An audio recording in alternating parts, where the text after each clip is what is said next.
Grandfather's victory garden wasn't just about growing food. It was about growing the right food.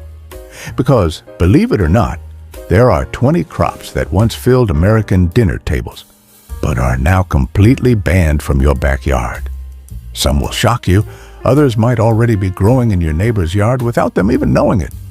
The reasons why might change how you think about gardening forever. Number 20, castor bean. With their dramatic star-shaped leaves and striking red seed pods, castor bean plants were the darlings of Victorian landscaping. They grow tall and bold, adding a tropical flair to northern gardens that made them irresistible to our great-grandparents. The seeds were even used medicinally. Castor oil was a common home remedy. But hidden inside those glossy, speckled seeds is ricin, one of the most deadly natural toxins known to science. Just a few seeds contain enough poison to kill an adult, and children are naturally drawn to their colorful, bean-like appearance. As suburban neighborhoods filled with young families after World War II, the risks became unacceptable. Garden clubs stopped recommending them, nurseries quit selling them, and existing plants were quietly removed from yards across America. Number 19, kudzu. We're starting with the plant that fooled an entire nation. During the Great Depression and Dust Bowl, kudzu was hailed as a miracle crop that could feed livestock, prevent soil erosion, and even feed families during hard times. The leaves are rich in protein and can be cooked like spinach. The flowers can be made into jelly, and the massive roots can be processed into flour. The government actually paid farmers to plant it. But kudzu had conquest in mind, not cooperation. This wonder plant grows up to a foot per day, smothering everything in its path.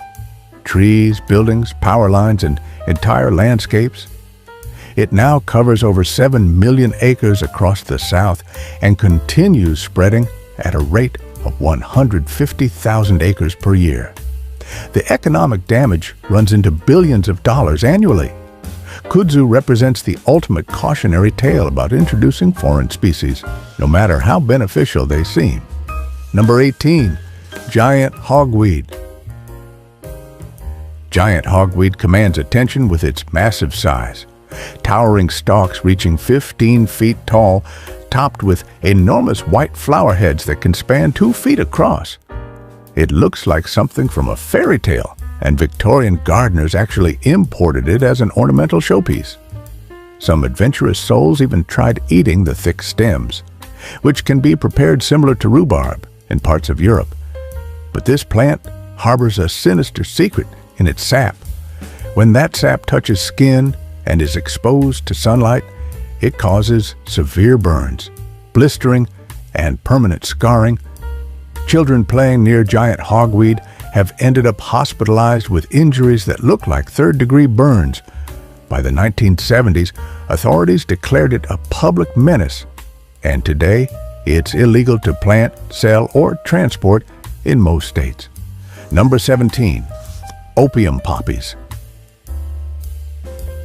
Those beautiful, delicate flowers swaying in your grandmother's garden weren't as innocent as they looked.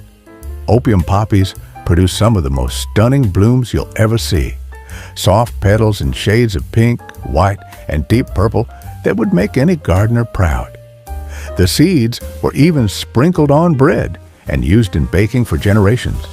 But here's what got them banned. Those same graceful pods contained the raw materials for morphine and heroin. By the 1950s, federal authorities decided the risk was too great. Even growing them for ornamental purposes became illegal, no matter how pure your intentions. It's one of those bitter ironies. A plant that fed families and beautified gardens for centuries became forbidden fruit because of what lurked beneath its innocent exterior. Number 16, Japanese knotweed. The young shoots of Japanese knotweed are actually quite tasty. They have a tart, lemony flavor similar to rhubarb and are considered a delicacy in Japan. These hollow bamboo-like shoots emerge in spring and can be pickled, stir-fried, or added to soups. They're rich in vitamins and have been part of traditional Asian cuisine for centuries. But in America, Japanese knotweed earned the nickname the most invasive plant in the world. Once established, its roots burrow 10 feet deep and spread 60 feet horizontally, cracking foundations, destroying driveways, and overwhelming native plants. A single fragment can start a new colony, making it nearly impossible to eliminate. Property owners have faced lawsuits for letting it spread to neighboring land, and some states impose hefty fines just for having it on your property. Number 15. Water hyacinth. Water hyacinth produces beautiful purple flowers and has thick, spongy leaf stalks that are actually edible in some Asian cuisines. The young leaves and flower buds can be added to soups and stir-fries, and the plant has a mild, slightly sweet flavor. It was originally introduced as an ornamental for water gardens because of its attractive appearance and rapid growth. But water hyacinth's beauty masks a sinister nature. It's one of the world's fastest-growing plants, doubling its population every 2 weeks under ideal conditions. It forms dense mats that clog waterways, block boat traffic, and kill fish by depleting oxygen levels. The plant has caused millions in damage to water systems, fisheries, and recreation areas. Today, even possessing water hyacinth can result in significant fines. Number 14. Coca plants. This unassuming shrub with small, glossy leaves looks like it belongs in any suburban landscape. In its native South America, indigenous people have chewed coca leaves for energy and to fight altitude sickness for thousands of years. It's as much a part of their culture as morning coffee is to ours. But in America, this modest plant carries the weight of being the source of cocaine. The leaves themselves aren't the problem. It's the processing that creates the danger. Federal law treats even a single coca plant in your greenhouse as evidence of drug manufacturing intent. It's a plant that represents the clash between traditional use and modern drug policy, where cultural heritage meets zero-tolerance enforcement. Number 13. Purple leucostrife. With its tall spikes of brilliant purple flowers, purple leucostrife brought stunning color to wetland gardens and was beloved by Victorian flower enthusiasts. The young leaves are actually edible when cooked and were used as a pot herb in traditional European cuisine, similar to spinach or chard. Beekeepers loved it because it provided abundant nectar for honey production. But purple leucostrife had wetland domination in its DNA. A single plant can produce over 2 million seeds per year, and it forms dense stands that crowd out cattails, sedges, and other native wetland plants. This destroys habitat for waterfowl, fish, and countless other species. What seemed like a beautiful addition to pond gardens became an ecological disaster, costing millions in control efforts. Number 12. Peyote cactus. This small round cactus doesn't look dangerous at all. Unlike its spiny desert cousins, peyote grows low to the ground with a soft, button-like appearance that seems almost friendly. But inside those innocent-looking buttons lies mescaline, a powerful hallucinogen that has been used in Native American religious ceremonies for over 1,000 years. Federal law carved out a narrow religious exemption for enrolled tribal members. But for everyone else, growing peyote is strictly forbidden. The plant grows incredibly slowly, sometimes taking a decade to mature, making it more about patience and ritual than casual gardening. Yet its connection to altered consciousness was enough to land it on the banned list. Number 11. Giant salvinia. This floating aquatic fern might look delicate with its small velvety leaves, but it's one of the world's most destructive water weeds.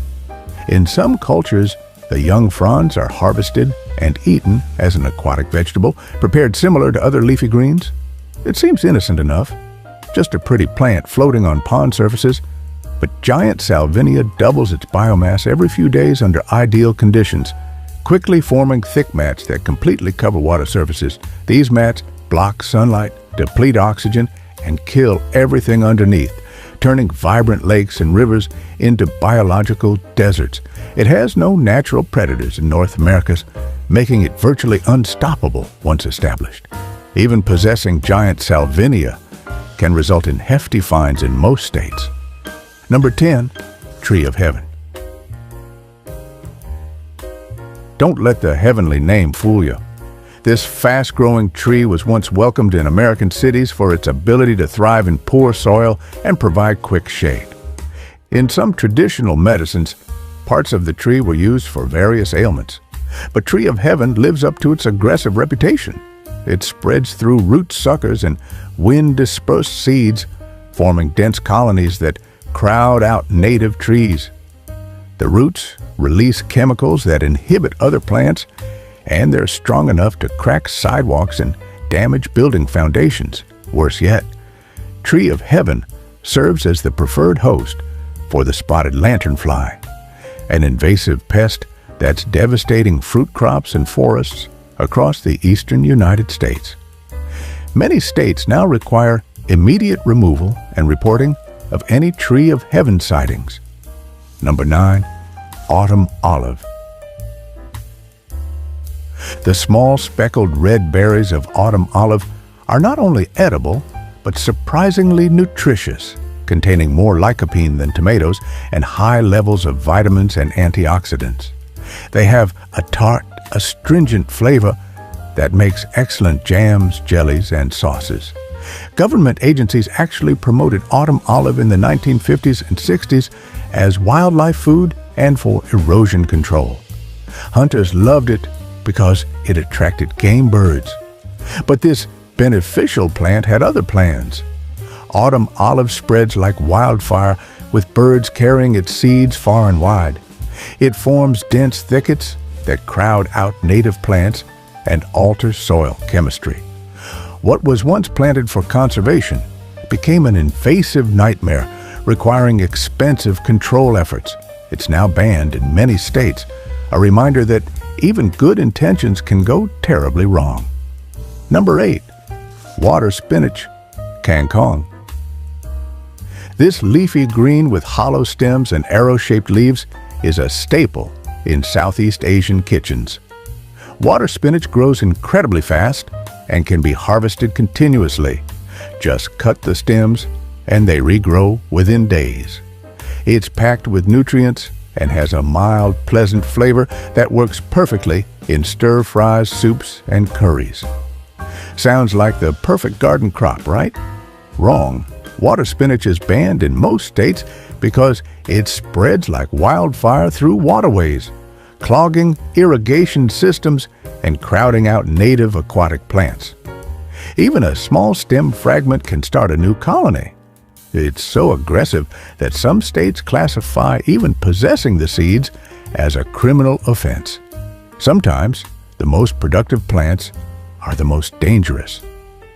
Number 7, cat.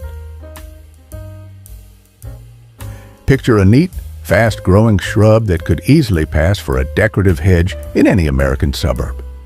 Cat's pointed green leaves contain cathinone, a natural stimulant that works much like amphetamines. In East Africa and Arabia, chewing these leaves is a social tradition, providing energy and alertness during long workdays.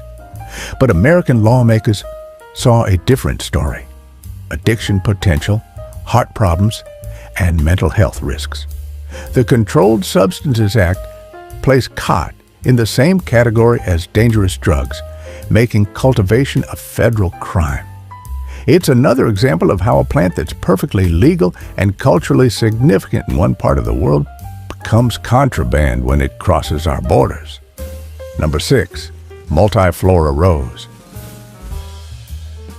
Those clusters of tiny red rose hips might look harmless, but they're packed with vitamin C, more than most citrus fruits.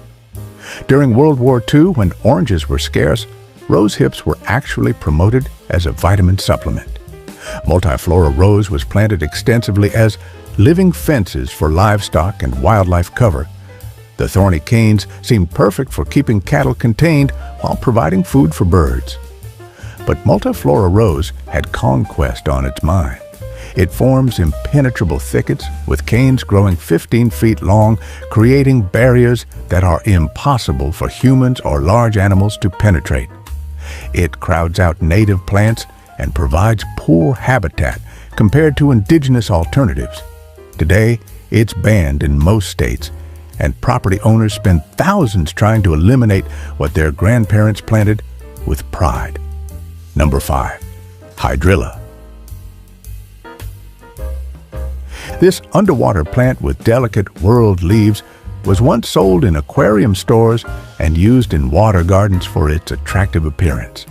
In some traditional cuisines, the tender growing tips are harvested and prepared like other aquatic vegetables with a mild flavor similar to watercress.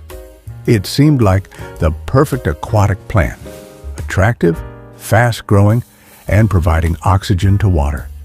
But hydrilla earned the nickname, the perfect aquatic weed, for good reason. It grows so densely that it blocks boat propellers, clogs water intake pipes, and creates stagnant conditions that kill fish. A single plant fragment can establish a new colony, and it spreads rapidly through waterways. Hydrilla has cost billions in control efforts and economic losses, making it illegal to possess, transport, or sell in most states. Number 4. Betel nut palm. This elegant tropical palm, with its slender trunk and graceful fronds, looks like it belongs in a Florida resort. The betel nut palm produces small orange fruits that contain seeds traditionally chewed across South and Southeast Asia. Mixed with lime and wrapped in leaves, betel nut provides a mild stimulant effect similar to tobacco. But decades of research revealed a darker truth. Regular betel nut use is linked to mouth cancer, gum disease, and other serious health problems. By the mid-20th century, the United States had placed heavy restrictions on importing or growing these palms. What once seemed like an exotic ornamental became a public health concern that couldn't be ignored. Number 3. Garlic mustard. This innocent-looking plant with heart-shaped leaves and small white flowers was actually brought to America on purpose by European settlers, who valued it as both food and medicine. The leaves have a mild garlic flavor and were commonly added to salads and cooked dishes. It was considered a valuable spring green, providing fresh nutrition after long winters of preserved foods. But garlic mustard had a hidden agenda. It releases chemicals into the soil that prevent other plants from growing, a process called allelopathy. Worse yet, it spreads aggressively, forming dense carpets that smother native wildflowers and disrupt entire forest ecosystems. What seemed like a useful herb became an ecological terrorist, earning it a place on noxious weed lists across the country. Number 2. Brazilian elodea. Brazilian elodea produces tender-growing tips and young leaves that are sometimes used as aquatic vegetables in South American cuisines. The plant parts can be harvested continuously and prepared like other water plants. With a mild, slightly sweet flavor, it was introduced to American waterways through the aquarium trade, where it was valued for its attractive appearance and rapid growth. But Brazilian elodea proved to be one of the most aggressive aquatic invaders in North America. It grows several inches per day and can completely fill water bodies, making them unusable for recreation, irrigation, or wildlife habitat. The plant crowds out native vegetation and creates poor conditions for fish and waterfowl.